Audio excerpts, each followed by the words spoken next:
Alright, so in this second video we're going to go through and first off look at this partially decoupled system which we solved in a previous recording, and we're going to approximate the solution to that system using Euler's method. Alright, so we solved this problem by finding the solution to the initial value problem when x sub 0 and y sub 0 is equal to 1.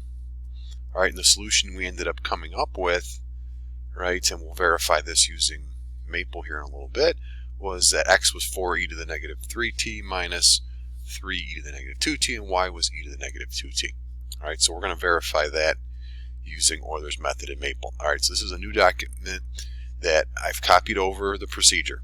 Alright, so again, we got to make sure we execute all of these lines. So use the triple exclamation point at the top of the screen. Alright, it's not in the viewing window now, but hit the triple exclamation point or press enter on all of these lines. Okay, really the main thing to make sure we execute is the Euler procedure. Absolutely have to get that done. Alright, so we're going to do two examples in this handout. The first one is,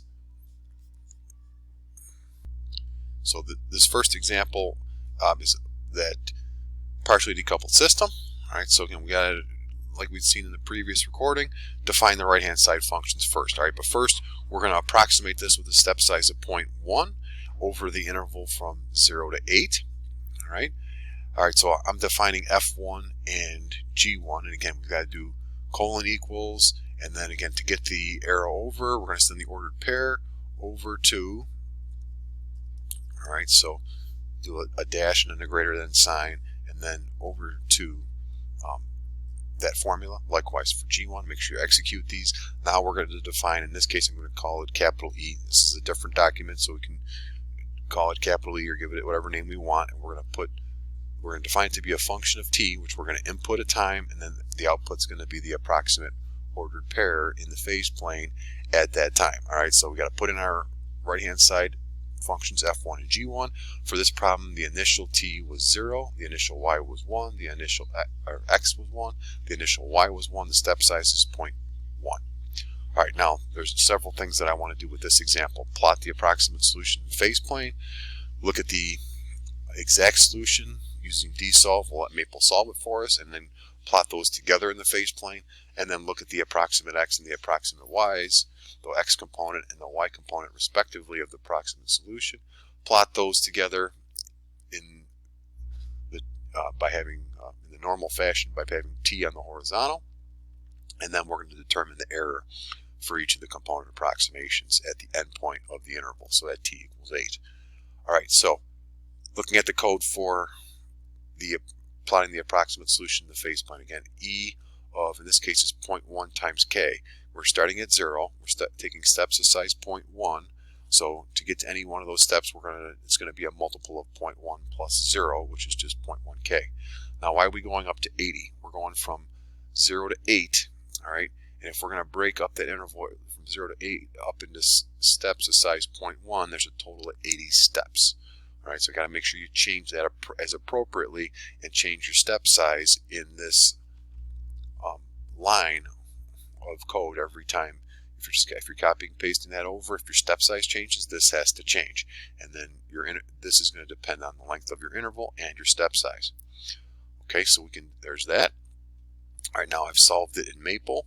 Alright, so we put the whole system in. Alright, using the dsolve command, we got to put the explicit dependence on t there. Put in a list, right? So we got a left bracket here, right bracket here. Inside there is the two differential equations, the two initial conditions. Then we got to say we're solving for the ordered pair x of t and y of t, and then we get the solutions. All right. Once again, you want to make sure this is not defining the solutions. This is not defining the solution. It's telling you what the formula for it is. So you want to copy and paste just the right hand side of that. Copy and paste it down below here. Alright, and just do t arrow over. So let me just redo that here. So if I define the function x, what I'm calling xe, it's going to be t, sending t over to just the formula. No equal sign, nothing there. Alright, just the formula. Similar for ye. Copy and paste the formula we get on the right hand side. of the equal sign there. All right, not the equal sign, not the y of t part, just the e to the negative 2t part. Define a new function ye to be that. All right, now if we plot that, and I'm giving this graph a name because I'm going to put them together. I call the previous graph P1. I'm going to call this graph my second plot. This one's plotting the exact solution as a parametric curve. So we do left close bracket, right close bracket. Inside there we put our functions of t and our t interval. That's going to graph it as a parametric curve in the xy plane. We've seen that graph down below here. All right, now I've got them both plotted together on the same axes, and I'm going to use this option size equals 800 just to make the graph bigger for the video. All right, now what we're seeing is it's starting here at this point 1 1. They're exactly equal there. As we go forward in time, it spirals, it kind of curves in towards the origin. X gets a little bit bigger, and then x and y we can see are both kind of going towards 0 0. All right, so there's a little bit of a difference, a little bit of a gap, and then it comes closer together as t goes closer to 8. All right, and again, this is in the xy plane here.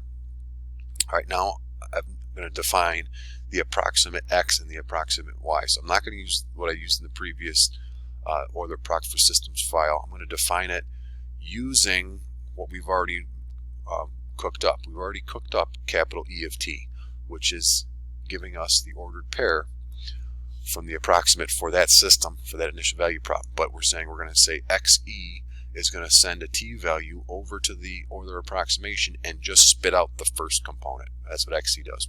Ye takes a t value, puts it through the Euler procedure, and gives us the second component. So what this bracket and the 2 means. Now let's just check them to make sure that they're working. So if I put 3 into what we've defined to be capital E, it's giving us this ordered pair. And if I put 3 into what we've defined to be xe and ye respectively, we get the first component and the second component respectively.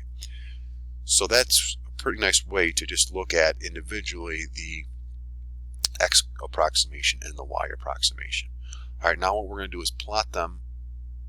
Plot the x approximate, plot the y approximate, and then look at their graphs. So what I've called P3 here is a plot of the x approximate. Now we got to be careful here. We can't use capital E. We've got to use xe here because we want to put the t value in the first component of the ordered pair. So this is a list of ordered pairs. Notice where inside the sequence command we've got a left bracket here, and then we've got a right bracket at the end of that. That's an ordered pair. The first component is your t value. The second component, which I'm hovering over now, is the x component of our approximation. All right. And then I've just given these different colors. I went purple and green. Here I'm plotting in P4 the x exact solution for x. All right, and we're doing that over the interval from 0 to 8. All right, notice we've got t on the horizontal now and y on the vertical. All right, so I'm just going to go up here and just put in t equals 0 to 8. I did 0.8. I want to do just 8. All right, now when I execute these lines,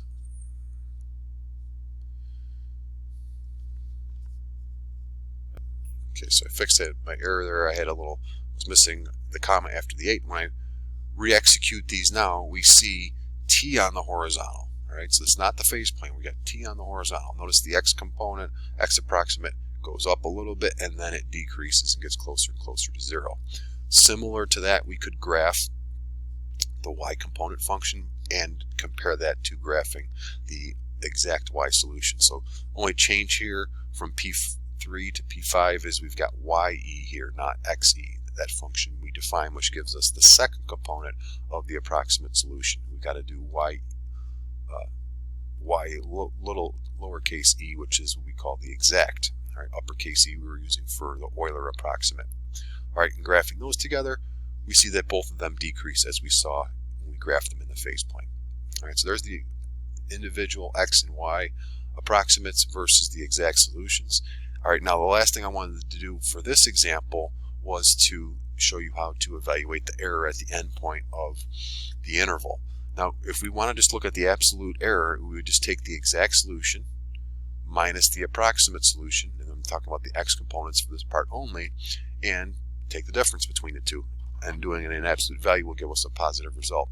Well, since Maple solved this in terms of exponential functions, it's going to give us exponential functions as the output. So you can leave it like this, and if you want to, you can go over here to the right hand side and it should say approximate, and then you can approximate that to 10 decimal places, and then it'll give us scientific notation.